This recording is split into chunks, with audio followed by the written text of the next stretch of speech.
Today, it's called 60 years of lasers and 120 years of photons, and that's the story of light. Now, few years back, I gave this lecture, which is almost the same, but with little variations. It was the century of photons and half century of lasers. That was 10 years back.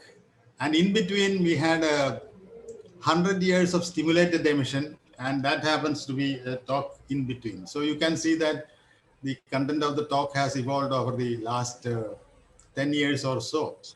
But anyway, the major part of the story remains the same, so I can present all those materials in any talk. So in the year 2015, we celebrated the International Year of Light. On that occasion also, I had to present some part of this talk. Now, this International Year of Light was inaugurated in Paris on 19th and 20th of January 2015. And the IYL, namely International Year of Light, coincided with the 1,000 years of Ibn al-Haytham's book on optics. Now, Ibn al-Haytham is an Arabic scholar on optical sciences 1,000 years back, and he had written this book, Kitab al-Manasir, where he comprised all the then available knowledge on the nature and properties of light. Now, the book collected knowledge from all parts of the civilized world at that time. And IYL 2015 was sponsored by UNESCO, and it was being celebrated by scientific community all over the world. And in KUSAT also, we celebrated International Year of Light in a fitting manner, especially in the International School of Photonics and also in Department of Physics. So at that time also, I presented a part of the story of light. Now, let me just give you a brief idea of Ibn al-Haytham. And this is an Arabic scholar. He's an Arabic scholar, and he collected information on light, especially on light, from far east and also not much from west, because there was not much science on light in the west. But he collected the knowledge available mostly in the east, especially from Buddhist scholars and other Hindu scholars, and comprised them. He himself didn't make any serious discovery, but he compiled them into the book in Ibn al-Haytham's book. And some of his tools which he made can be seen here. And this is a brief idea about Ibn al-Haytham's work at that time. And this book on optic, Kitab al-Manasir, front page of this book is available in some museum somewhere. And it looks like this.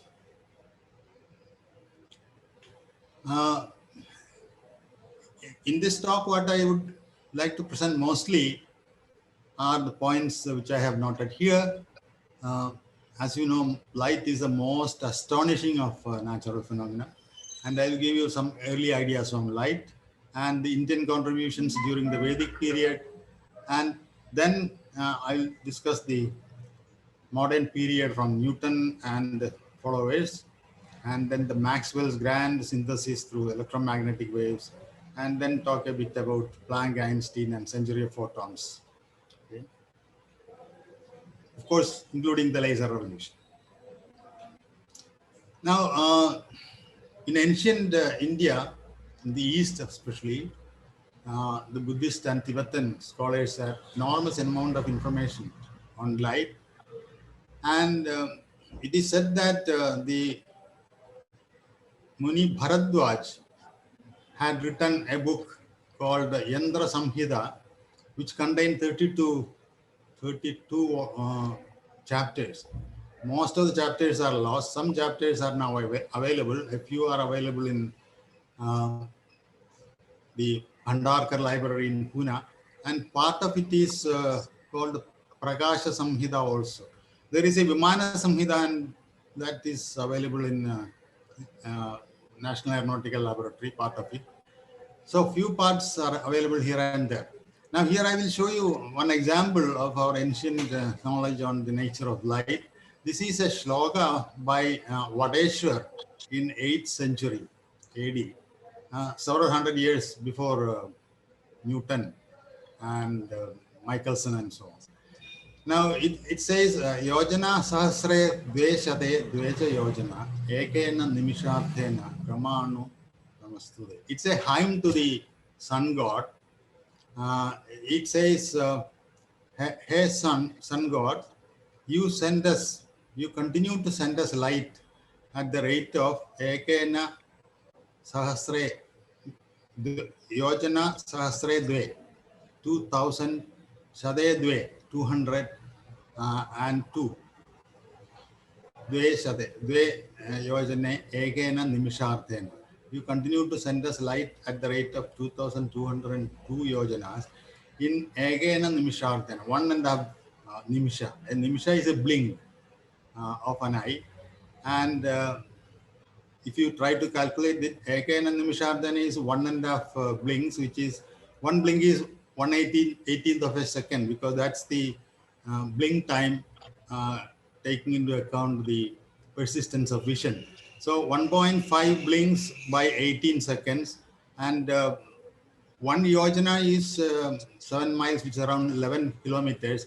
So 2,202 into 11 divided by 1.5 by 18 works out to be 290,664 kilometers per second. You see how close it is to 300,000 kilometers per second measured by the modern scientists regarding the speed of light, on the speed of light. So they knew that light is being sent by the sun at this rate.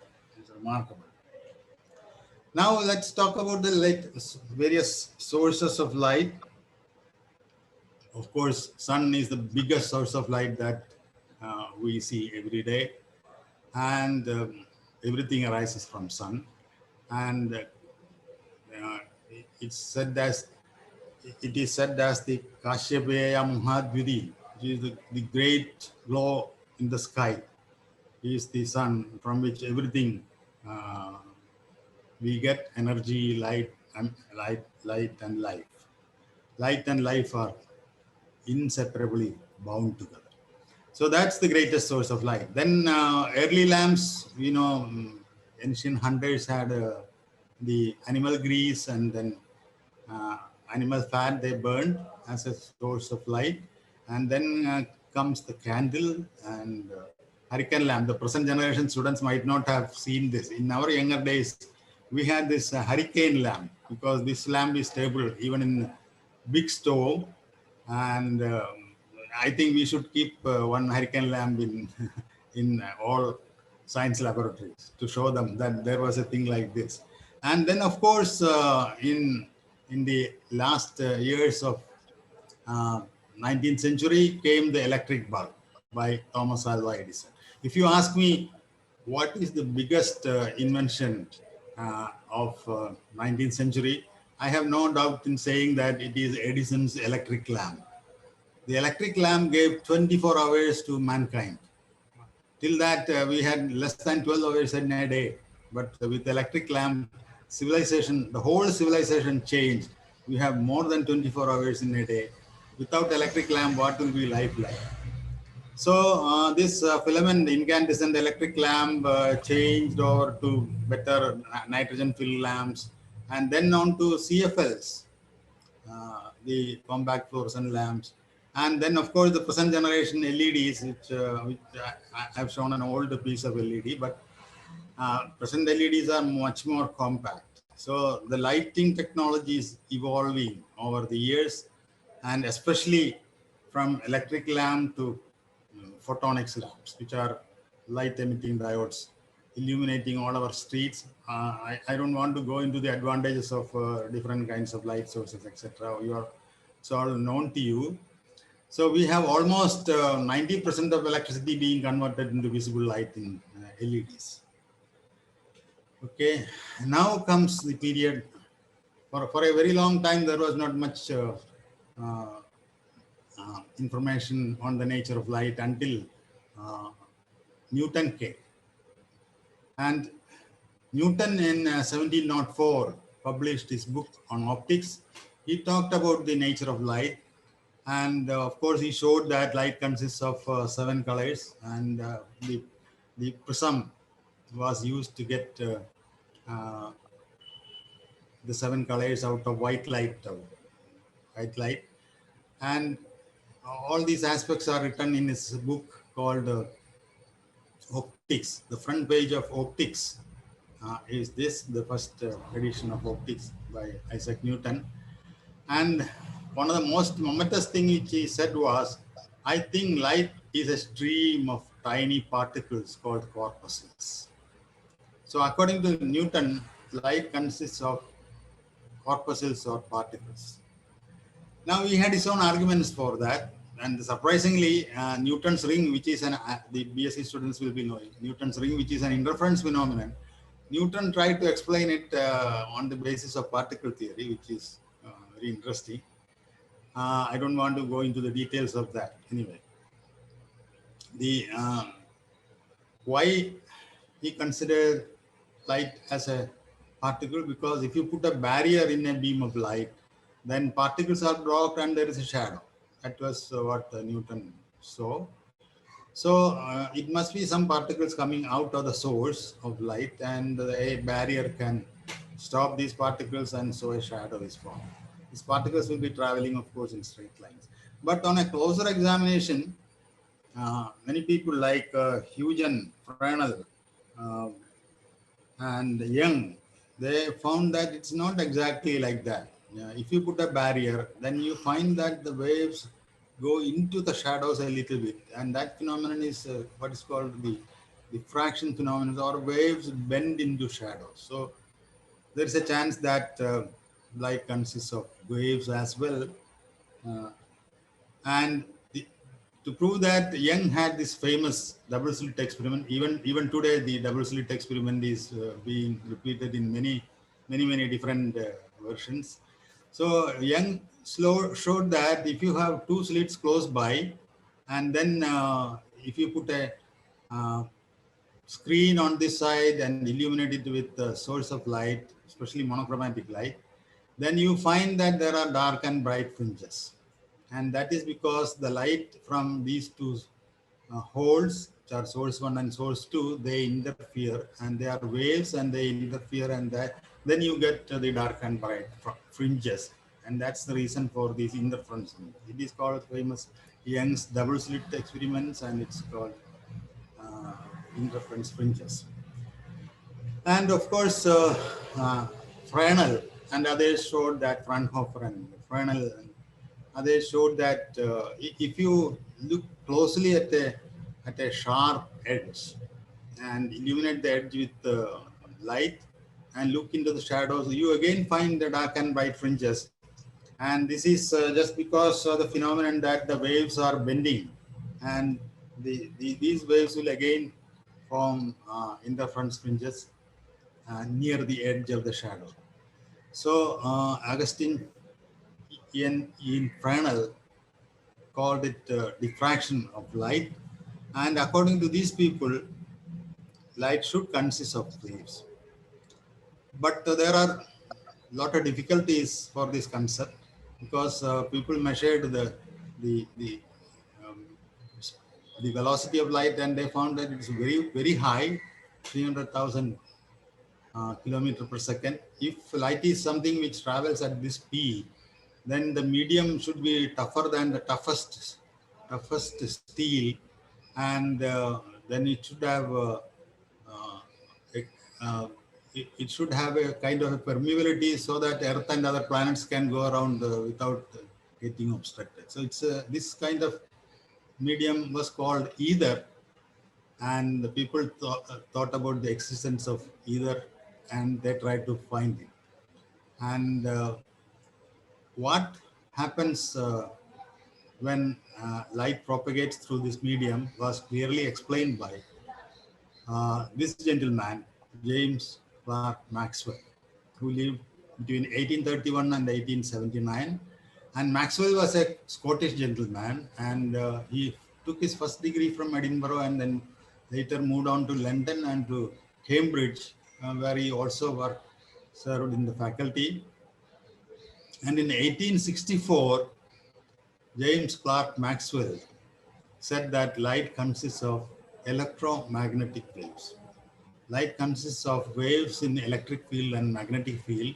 And according to him, light consists of electric and magnetic field, and the directions of these electric and magnetic fields should be mutually perpendicular. So the electromagnetic wave should be something like this. This is a picturesque representation. Now, if electric field varies, it produces magnetic field variation. And if magnetic field varies, it induces electric field variation. And they mutually aid each other and travel in a direction which is mutually perpendicular to the electric field variation and magnetic field variation. So this way, light is a transverse electromagnetic wave. Okay, and the distance between one peak to the next peak is called the wavelength of light, lambda.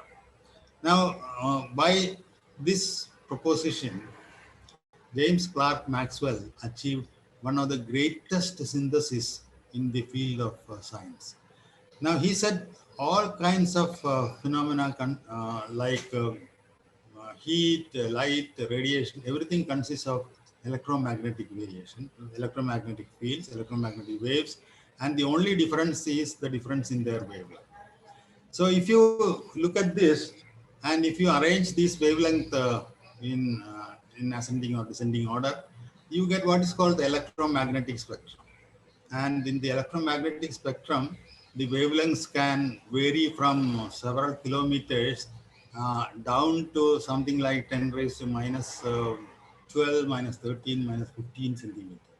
So from a very large wavelength to very small wavelength, the spectrum extends, and this is one of the largest magnitude for variation of a physical quantity, the wavelength of light. And what is light as we see? It's the visible light which is confined to a very, very narrow region, something like 0.4 micrometer to 0.8 micrometer, roughly 0.4 micrometer to 0.8 micrometer. It's a very, very, very small gap in the vast gamut of electromagnetic spectrum.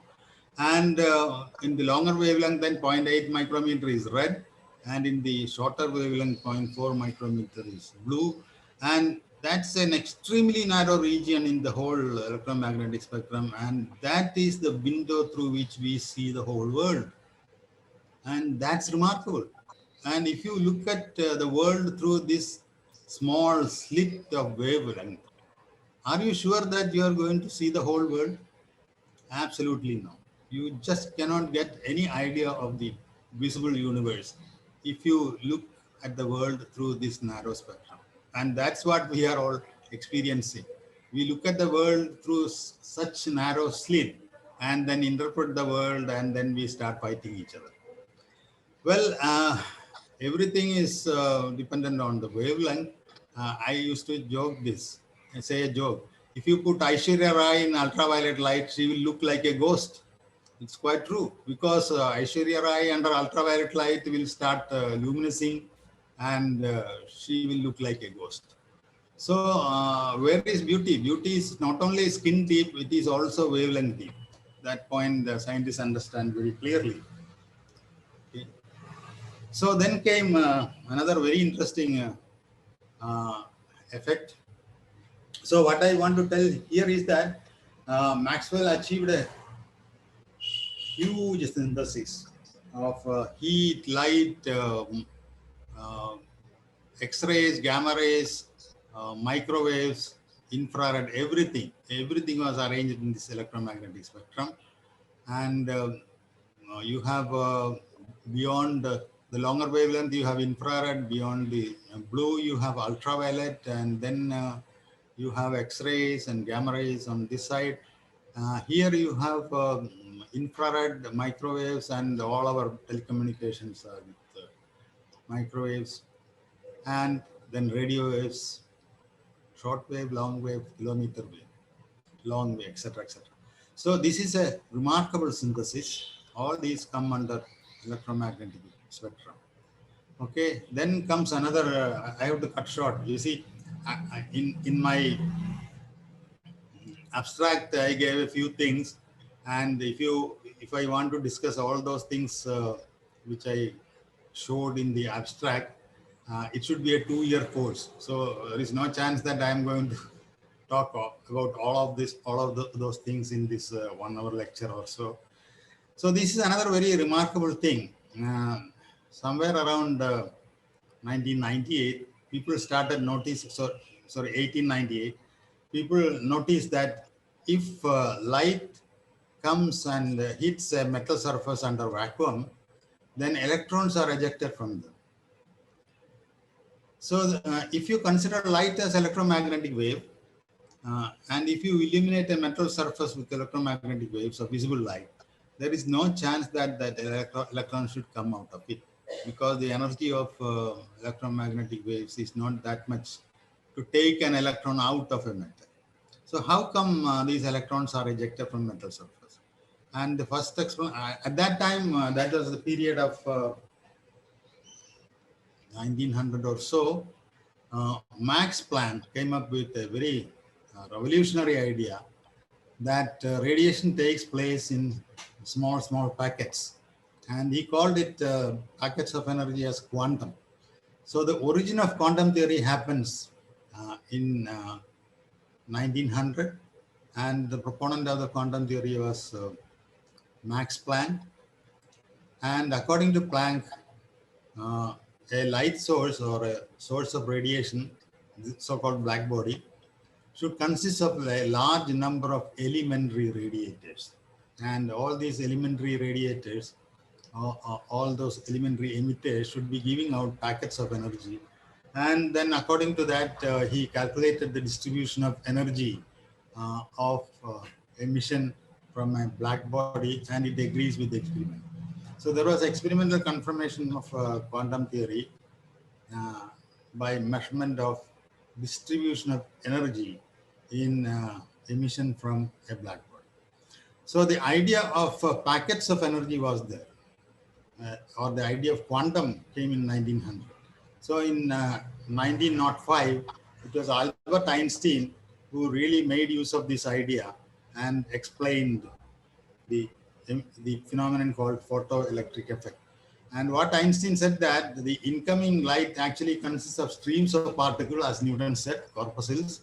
And these corpuscles will have energy, as said by Max Planck. The energy E must be equal to h times the frequency, h nu, where nu is the frequency. And it hits the electrons it's a collision between the incident light particle and an electron in the metal, and the electrons are knocked out of the metal. This is what happens. So Einstein said that the incident light particle should have a minimum energy, frequency minimum. F or nu is the usual symbol. The minimum frequency must be at least equal to the energy with which the electron is bound, the binding energy of the electron. So if the frequency is higher than F minimum, then the extra energy is given out as the kinetic energy of the emitted electrons. So this is the famous Einstein's equation for photoelectric effect, for which Einstein got the Nobel Prize also. So this is Einstein explanation. The figure here is to show that whether Einstein rings or a chimpanzee drinks, whatever is not available here has been drunk, has been taken by the drinkers. So that's the idea. So if then light consists of particles, then this particle effect must be demonstrated in other experiments. And this is what Arthur Hawley Compton did. Instead of light, he took X-ray photons. So the name photon was still not there. It came only in 1924, actually. And the X-ray particles, if they collide with electrons, it can be like a billiard ball, like collision. And there is a loss of energy in collision. So if the X-rays get X-rays collide with an electron and ricochet off, then there is loss of energy in this collision process, like billiard balls. And if there is loss of energy, then the frequency should decrease and wavelength should increase. And that's exactly what Arthur Holly Compton found. He measured the change in wavelength of scattered X-rays as a function of the angle, and he found that when angle increases, there is change in wavelength. Lambda becomes lambda prime. And he measured the maximum shift. This is maximum shift is given by delta lambda. It's given by this formula. And according to which you will find that in the case of X-ray photons, the maximum shift can be only 0.048. And measuring 0.048 angstrom unit shift under 1.2 angstrom unit copper K alpha line is not an easy job. Only Compton could do it, and only Compton could get that Nobel Prize for measuring this such a small shift using an X-ray crystal spectrograph. Okay, so Compton showed that there is collisions of X-ray photon with electron, and billiard ball like collision happens. As soon as C.V. Raman, at that time people coined the name photon for these particles, because it's evident that these are particles, and it is the chemists who coined the light particles as photons in 1924.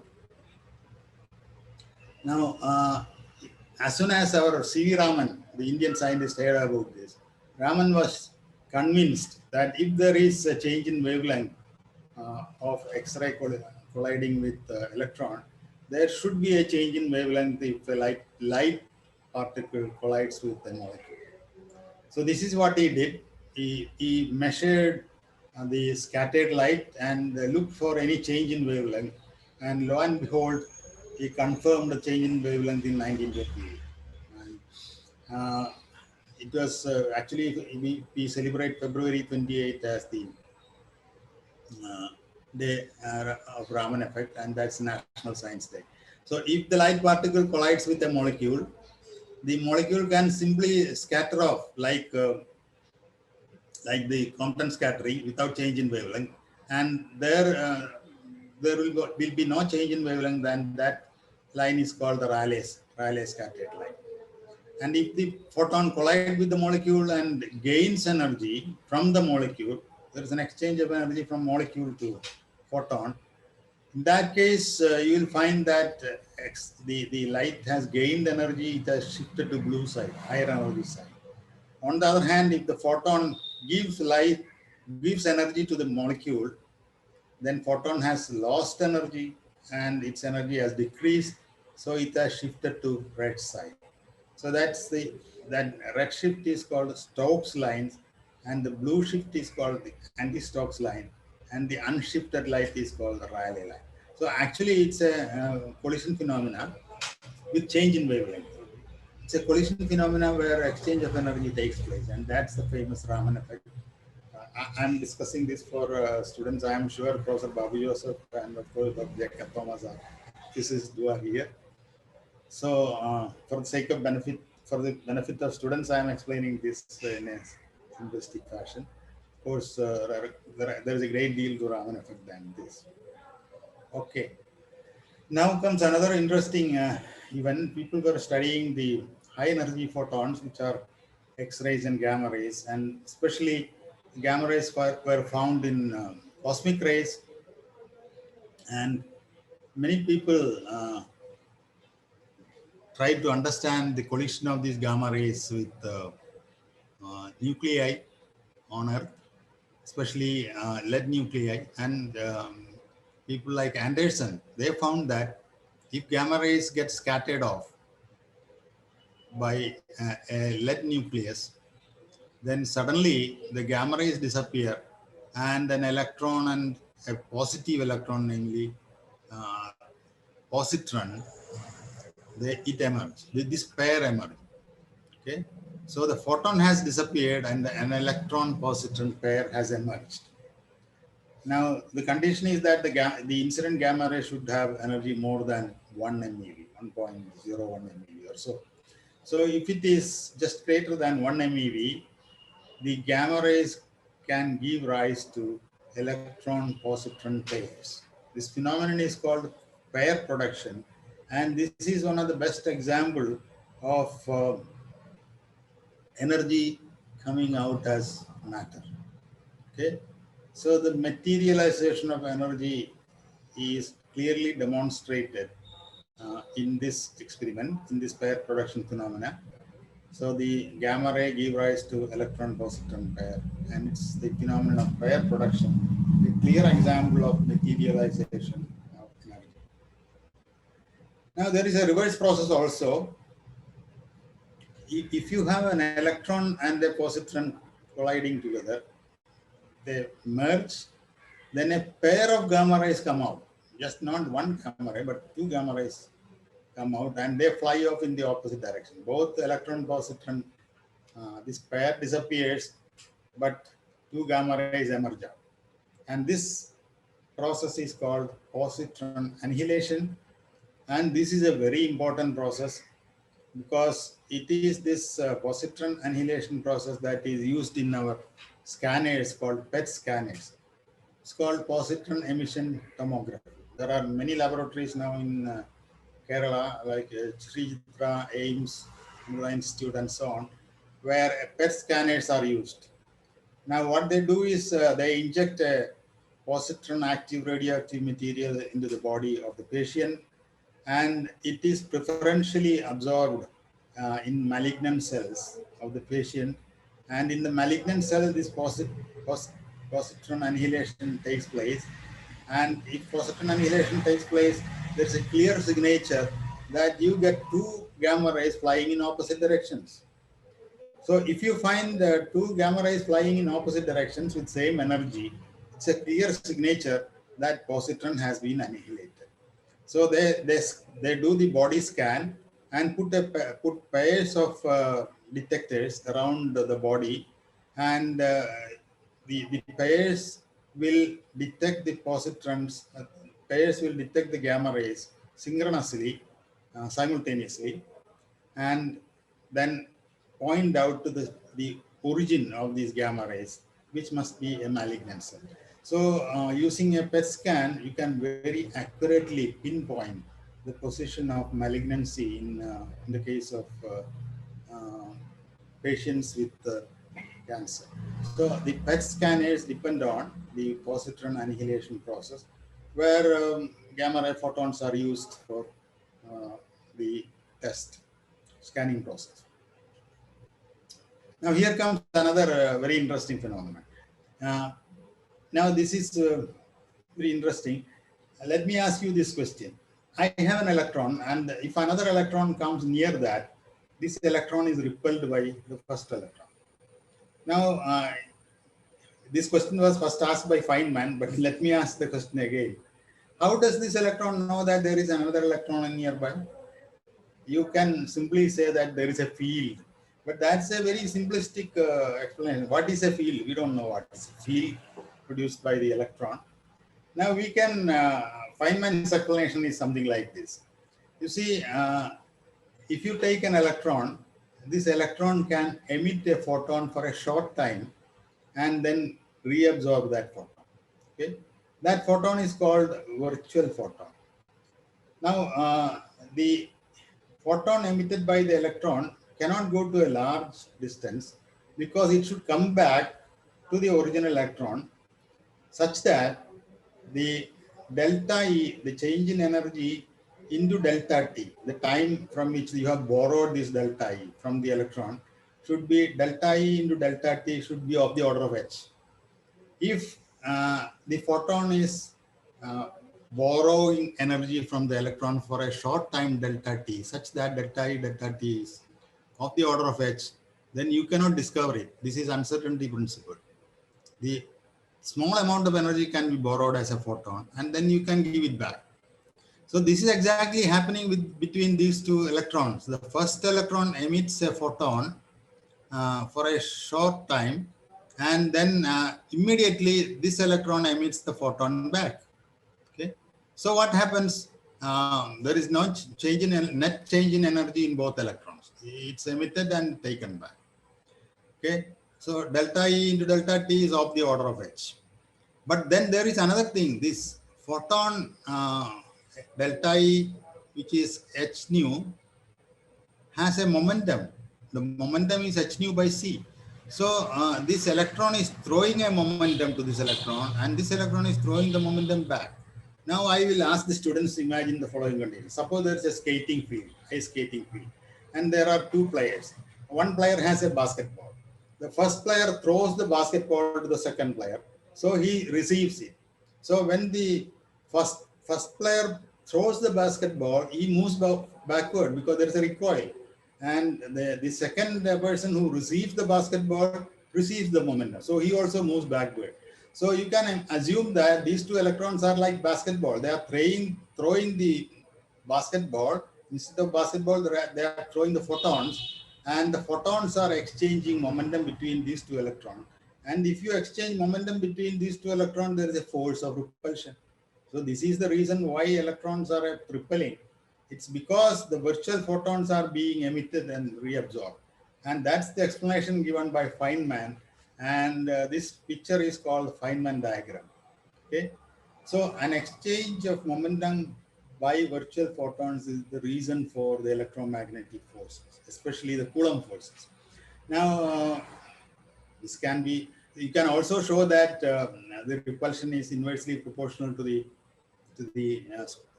square of the distance. I have made a heuristic derivation. This is not exact. Exact derivation is done by Richard Feynman using quantum electrodynamics. But this is for first year BSc students. You can start with delta E into delta E is of the order of h by 2 pi. I have put this notation, h by 2 pi. And delta E is h nu, and t delta t is distance divided by time. You can work out a little bit of mathematics. I think Ampat Vijaykumar will like these steps, but I don't want to bore the students with these steps. But ultimately, you can show that the force is inversely proportional to square of the distance, ignoring the sign. So this I have published in Bulletin of Indian Association of Physics Teachers, something like that, several years ago, in the 80s. Okay, so you can roughly show that the force has to be inversely proportional to the square of the distance if you follow this picture given by Feynman. But to follow Feynman's derivation, you need a lot of guts. Even I have not understood it. Professor Babu Joseph may be able to explain to you. Well, that's how the forces arise between particles. So what I want to tell you here is that photon is a force mediating boson. That is, a Bose particle is a boson with spin, integral spin, and photons are bosons. All the forces are mediated by bosons. And photon happens to be a force mediating boson between in the electromagnetic force. Okay. So now we come to the point at which the photonics gets started. That's in the year 1960, roughly 59-60. And in 2010, we celebrated the 50th anniversary of laser and Theodore Meimann's laser. It's a big story. I cannot give you all the details of how laser was invented. Meimann's laser, I think everybody teach. I think +2 also we teach. There is a ruby rod, and surrounding the ruby rod, there is a flashlight. And then if you flash the light, then laser light comes out. 6943 is the 6,943 angstrom unit. Deep red light is the output of Meimann's ruby laser. Meimann was lucky and unlucky. Lucky in the sense that the substance which he chose as a laser rod was one of the worst substances for laser action. Ruby is aluminum oxide doped with chromium 3+ ions. It's not the best material for laser. when you study the details of laser, you will understand. It is called a 3-level system, which will not lace very efficiently. For more efficient lacing, we should have 4-level systems, which came later on, like neodymium YAG and so on. So the design of Ruby laser is classic, and Meyman is unlucky because he didn't get a Nobel Prize. At that time, Meyman was working in Hughes Research Laboratory, and Arthur Shallow was working in Bell Laboratories and also in Columbia. And the paper which he wrote for Physical Review Letters went to Shallow for refereeing, and of course Shallow turned it down because his disciples were working in Bell Labs on gas lasers, helium-ion laser. And 2 weeks after publication of Theodore Meyman's paper, Ali Javan and Bennett demonstrated the first gas laser, namely the helium-ion laser. Okay? So that's the sad story for Theodore Meyman. Now, what's special about lasers? I think I have to conclude it in 1 hour. I think is it so, Professor Binoy? I think I mean the proposed time is 1 hour, as you wish. Yeah, if I go at this rate, I will not finish it. But so let me accelerate a bit. Okay. What are special about laser beams? They are highly coherent. To explain what is coherence, it takes time, so I skip it. It's extremely directional. You can send a laser beam from here to moon and get it back, and NASA is doing that to measure the moon quakes. The Apollo 12 astronauts left a retroreflector on the moon, and they send a laser beam and take it back. And this way they know the exact distance between moon and Earth, and they have also measured moonquakes with that. It has extremely high power density, several megawatts and petawatts and terawatts, and femtosecond lasers will give you petawatts of power. High peak power with pulse beams, continuous laser beams and pulse laser beams, and it's capable of producing many non-linear effects. I'll just show some examples of that. Some lasers can be tuned also. Their wavelength can be changed. Non-linear effect is something like this. You send in one color and then you get color at higher frequency. For example, the neodymium YAG laser, YAG, aluminum garnet, doped with neodymium. The laser output is at 1.06 micrometer, invisible red. You put it into a non-linear crystal, and out comes the green 532 nanometer green light. That is a non-linear process. It's called second harmonic generation. Now, each of this is a subject for 1 semester course. So I don't have to, I cannot go into the details of all those. Now, a brief history. In 1917, it is Albert Einstein who talked about stimulated emission. Laser means light amplification by stimulated emission of radiation. To tell you what stimulated emission is, I should again go to classroom and so on. So anyway, Einstein proposed the stimulated emission. So in 1917, we celebrated 100 years of stimulated emission. And first maser was developed by Townes, Gordon, and Ziegler. Maser is microwave amplification by stimulated emission. They wanted to extend this microwave into optical region and call it optical maser, which was achieved by people like Townes, Shallow, Basov, Prokhorov, and so on. So of which all of them got Nobel Prize. To briefly summarize, till now almost 30 scientists have received the Nobel Prizes in laser field. Townes and Shallow and Nikolai Basayev and Prokhorov, they all got Nobel Prize for optical maser theory and so on. Theodore Meyman, unfortunately, didn't get Nobel Prize for his first Ruby laser. Almost same time, Bennett, Javan, and Harriet got discovered helium-ion laser. It's a gas laser. Very useful laser is neodymium YAG laser. Fundamentally is at 1.06, but with pulsation, it gives you tremendous power, megawatts and terawatts. Now, Hall and Suimatsu, this is a very important discovery. Hall and Suimatsu, Hall in America and Suimatsu in Japan finds the first long life semiconductor diode laser. It is the semiconductor diode laser at the heart of our communication technology. It is the semiconductor diode laser with fiber optics that we have the information superhighway. So it is the laser which paved the way for the information superhighway. And lots of people contributed it. Here is another Indian name, C.K.N. Patel. He was the director of Bell Laboratories in US. And he discovered the carbon dioxide laser, which is the first high power industrial laser. It had a wall plug efficiency of as much as 35%. It can be used to cut the wood and cut granite and so on. Carbon dioxide laser is still used for such applications. There are more efficient lasers now, so it's getting outdated slowly. Well, Patel became advisor to the president and so on. Argon ion laser, I don't want to go into the details of that. It gives you many lines, and 514.5 green is the brightest of that. Other lines are also well, blue, etc., etc. And helium cadmium laser gives you ultraviolet light, and tunable dye laser, Sorokin and Lenkard. You can change the wavelength continuously. Excimer laser, all your eye operations are done with excimer lasers, and xenon fluoride laser, 193 nanometer, 193 nanometer xenon fluoride laser is used for the ophthalmic surgery. Okay.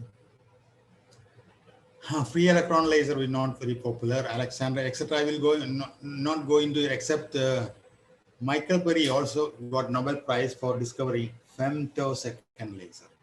Femtosecond means 10 raised to minus 15 of a second. Laser which gives a pulse of 10 raised to minus 15 second can give you a terawatts of power.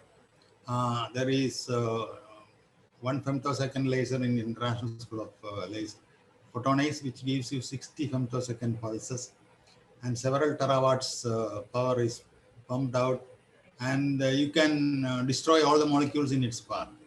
Okay, so Suji Nagamura, this another revolution. The story of Nagamura is a highly inspiring story. No time to tell you now. He discovered the violet laser with gallium nitride. Everybody had thrown out gallium nitride as a material which will not lace. He made it lace, and he also got a Nobel Prize. Nagamura got Nobel Prize for discovering violet laser. Well, I will not go into the details of it. Using this setup, whispering gallery mode, you put a laser light in a sphere and it undergoes multiple reflection, comes out, and a slight change in temperature will give you difference in mode output, and you can measure nano degree changes of the order of nanokelvins using such whispering gallery mode. Utmost sensitivity for measurement using laser light. Well, this is how lasers are used in biophotonics.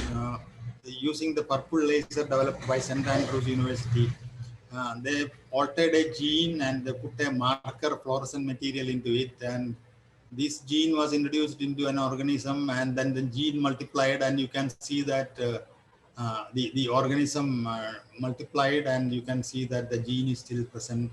So all these kinds of measurements can be done using fluorescent techniques using lasers. Now, earlier we saw that material objects cause diffraction of light. Now here is another very interesting situation. This two slit, and you set light and you get interference pattern. So source of light, Young's double slit gives you interference pattern. Now instead of that, you put an electron beam. You send an electron beam, and then put two strong pulses of laser light in the beam path. Then you find that the electron beam gets diffracted. So if light can interfere with the presence of matter, you find that electrons can get into interference pattern with light. In other words, light beams can cause interference pattern in an electron. This has been demonstrated. So of course, these are ultra fast femtosecond pulses. Now I won't go into the details at all. Just to say that in a material, For example, if you try to bend light in a material at a sharp angle, it undergoes total internal reflection. But I can put small microspheres of glasses like this and send a laser beam through that, and then it doesn't get total internal reflection. It can be guided because in these regions the photons are prevented from propagating. That's called a photonic band gap material. Just like electrons are prevented from passing through a crystal lattice beyond a prescribed energy. The photons beyond the prescribed energy cannot go into this, so they follow the path. That's called photonic band gap material, and then you can make waveguides. I put a laser beam here; it can get deflected by 90 degrees without a mirror using a photonic band gap material. So it can be taken around and so on. Very interesting thing. PBG materials are extremely important. Not time to go into that. Well, I'm almost coming to the last points. Now, in 2002, Len Hua in MIT, it's a lady, Len Hua in MIT, Massachusetts Institute of Technology, she brought the speed of light to 17 meters per second, from 300,000 kilometers per second to 17 meters per second walking speed. So, and also in 2007, Matthew Sellers in Australian National University stopped light, stopped us. He just stopped light, and then he just opened light again. So light can be brought to a very small speed, and light can be almost stopped. This is Len Hua's experiment, and she did this in a rubidium vapor. So boson condensation, Professor Babios will understand. In a boson condensed state, if you put light, there is a molasses effect and light cannot propagate. It's bogged down. Light is getting bogged down in a rubidium vapor. Okay, this is Matthew Sellers stopping light in another boson condensate material, but he also has calcite crystal doped with praseodymium, and then use a switching beam. So he sends this pump beam and then switching beam, and then it can be opened. If you switch off the switching beam, light is stopped. Okay. So that is where light is getting stopped in this crystal. Okay. These are the three people: Charles Cailliau and Willard Boyle and George Smith, who got Nobel Prize in 2009. Charles Cailliau for low loss optical fiber. Actually, Narathir Kabani also should have got Nobel Prize. Indian scientist. He was the first to discover the use of optical fibers for light transmission, but somehow he was unlucky. Narathir Kabani didn't get Nobel Prize, but Charles Cailliau got. These two people, for Boyle and Smith, got Nobel Prize for devising the charge coupled device, CCD. This is the eye of the world now. The world eye is a charge coupled device chip, CCD chip. All our video cameras use CCD chips, and even policeman doesn't know what is inside a video camera. This is the CCD chip which within the video camera. He is looking for CCD camera output in every crime scene. Okay, so the eye of the world, the CCD chip, was discovered by Boyle and Smith. Now, well, I want to miss it. This is a kind of a dye sphere acting as laser radiation from plasmonic output. So it's called a spacer, surface plasmon laser. Okay, this is laser output. Okay, I don't want to explain. Now let me come to the last point. I'm keeping to time. Well, the holographic revolution. Well, this whole thing is a hologram created in an audience, 3D virtual image. It can be just created out of nothing with a hologram. Details of holographic techniques itself is another course. Well, a hologram projected the sphere, just like the Hollywood movies. You can create holographic pictures using holographic technique. So tomorrow, all these movies could be holographic movies, and possibly even our television pictures will start projecting holographic images with 3D perfection. And the entertainment world will be different, even communication world will be different. So this is only the beginning where light is going to affect your life. It has already started affecting our life very seriously, but it will be affecting our life more and more in the coming years. One of my earlier students was trying to find out, he was in University of Arizona. Uh, he was trying to transmit holographic computer generated holograms through fiber optics, and so this picture can be transmitted from here to another point. Using such high data communication capabilities, our televisions also could become holographic televisions. So that's a possibility of the future. But so in this short time allotted, I just try to place the wonders of light before you with a little bit of its history. That's all what I can do in 1 hour. Those who are interested in for our Sacred Heart students, those who are interested in knowing more, join our integrated MSc course in photonics in CUSAC, or try to join for MTech in laser technology, also at the International School of Photonics in CUSAC. So I thank Professor Binoy for giving me the opportunity to give a brief presentation. I'm also thankful to Dr. Babu Joseph, who is the president of this association. Thank you very much. I can take a few questions if you have time. Yeah, thank you, Professor Dr. Girija Vallabhan, for this very scholarly presentation depicting the historical phases in the development of light, as well as the recent development in laser technology, even to the extent of holographic images. That sounds really wonderful, and so much possibilities for the future. I'm sure the participants must be elated listening to you. And now over to you for a fruitful discussion. We have some time left behind, and you are most welcome. The floor is open to interact with the resource person. Consider this as a rare privilege to get in conversation with the resource person. Thank you. You may ask the questions direct. You are welcome. Feel free, or a message. By the way, the word photon was coined by the chemist Lewis. He was the first person who started calling these particles of light as photons. Yeah, we'll start with comments from Dr. Babu Joseph. Okay, if he needs more time, participants, please, your questions or any comments, feel free. Well, incidentally, we have not met Dr. Jacob Thomas, but I have heard about you from Dr. Nandakumar very much. He's there. Yeah, Dr. Jacob Thomas, could you unmute and talk? Unmute, please. Yeah.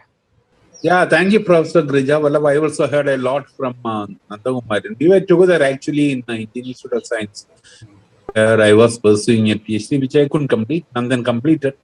And of course, he was with the University, and now he's in Kailong. Now, Professor, your talk was very interesting. You compressed a lot of history into 1 hour. That is a tremendous job. And 5-year course in 1 hour. Yeah, that is good. It's really laser technology in education, I suppose. It's a high intensity, and it's very, I think, of course, we should have research papers, but we should also have popular exposure to motivate our students towards science, actually. People now don't go for science because they don't understand science, and that should start at a very young age, I think. And the science has applications all over, and definitely we in Libby are concerned with the peaceful applications of science. We run a course on a peace program where there is a section on science and peace, and I'm sure we will interact more with you in the Libby forum and learn a lot from the modern developments in science, the applications. And I'm sure a lot of our students will be motivated by you. Thank you, Professor. Thank you very much. Thank you. Thank you. I see Professor Babu Joseph back. Could you please unmute and give your comments, Dr. K. Babu Joseph? Sorry, I was distracted by a telephone call, so I attended the last part of it. the very last part. Anyway, I enjoyed your presentation, with which I am familiar right from our research. We were both students of the same professor, working on different problems. But from that time onwards, we have been very close, and we were colleagues in the physics department. Later on, Professor Girija Vallabhan started the International School of Photonics. He built up it as an institution of international eminence. Uh, uh, Even though he has retired, he is continuing his emeritus professor. He is still contributing his ideas, and he is able to inspire both faculty and students, I understand. Well, the talk was excellent. Apart from the time spent for outlining the history of development of our knowledge about light, it was illuminating, just like light, because he has led us from the state of lack of scientific knowledge about the nature of light to the most the very latest ideas about applications of laser light. Uh, Before us, there is an era of applications of laser technology. Uh, I think in our country, up to communications, the applications are already in place, but applications like holography are certainly important in the entertainment industry, which has great potential. I only wish that our Kerala industry, the people who are in Kerala industry and the government, take note of the expertise that Professor Girija Vallabhan has in pointing out directions of development. With these words, let me conclude and wish you all the best. Thank you, Professor Girija Vallabhan, for your acceptance of our invitation to give a presentation at the Digi Science Forum. We look forward to continued collaboration in the years ahead. Thank you. Thank you, Babu sir, and thank you, Dr. Jacob Thomas. Let's listen to some of our students or researchers who would be interested in proposing your comments or any doubts. You're welcome. I see some of you have already messaged. Yeah. Good evening, sir. I am Dr. Sibi. I'm very happy to say that the talk was excellent. And in my childhood days, I heard about the teleportation. From the last slide, is teleportation already existing? And is there any scope? What is the scope for space exploration using this technology? Can you give some comments on this, sir? Yes. Teleportation as such has not been experimentally demonstrated, but in some other form it has been demonstrated. For example, if you have information at one point, then you can create this information at another point almost instantaneously. And this is through a process called entanglement. Whether entanglement will be possible in case of material particles is still an open question, and some people are optimistic. It might be possible that you can create a particle here and at the same time another particle at a distance almost instantaneously using some other kind of entanglement. But entangled particles, entangled molecules, etc. have been demonstrated, and using that you could send information from one part to another part of the universe almost instantaneously. This is because time and space are no restraints for entanglement process. So information can be transformed using that process.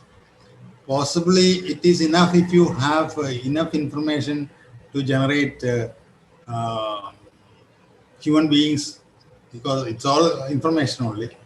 So in our Star Wars and other Hollywood films, we see that you just beam me up, Scotty, and you are beamed up. You have seen that film, I think. Well, at the moment, there is no clear experimentation, but it's a possibility. Okay, sir. Thank you. Let us go for the best. Hello, sir. One question. Dr. There was Jimmy. a great interest. Yes, myself, Dr. Jimmy Sebastian from Department of Physics. One of the questions is regarding the slowing of light. I mean, this, I think if I remember right, I mean, during the 2000, I mean, early 2000, there was a big interest in the slowing of light, which was mostly done in cold atoms. Yes. But then actually it stopped there. You know, basically they used the electromagnetically induced transparency, the phenomena called EIT, to show this slowing of light. Why was there no interest after that? And the second question is regarding the metamaterials. Yes. Now the the photonic band gap materials were a huge, were of huge interest during the early 20, I will say 2010, nearly 2009 and 2010. During that time, 2008, you know, during that time there was this big interest in metamaterials, where there were these talks of making clocks, invisibility clocks in the visible spectrum. And also, you know, in technology where Fabry-Perot cavities can be really reduced in length, if you could make this negative refractive index materials. But then suddenly, you know, as time has progressed, the interest in them has really waned. I mean, at that time, there were these programs like MEEP, MPB, etc., developed by MIT and all, to develop, simulate the photonic band gap materials. Now, is the research in photonic band gap materials has reached the toughest point, or is it that the invisibility clock is something which is not reachable by the scientists, or we have hit a blockade somewhere? Last week I got a WhatsApp video showing the invisibility cloth. It has been made by the Chinese military. That's a story. So they really showed a cloth which makes part of the man invisible. He holds the cloth like this, and then the whole thing goes invisible and he can see the background. So it still is there. Only thing is that it has moved into military. I think you might have seen James Bond film where the car simply disappears and reappears. You only live twice or something like that. So, PVG materials are also being developed, but for specific applications. For example, for taking the laser beam through optical chips, they are still using PVG materials. It has waned, I will agree. The intensity of the research has waned, but applications have come out of PVG, and applications have come out of metamaterials also.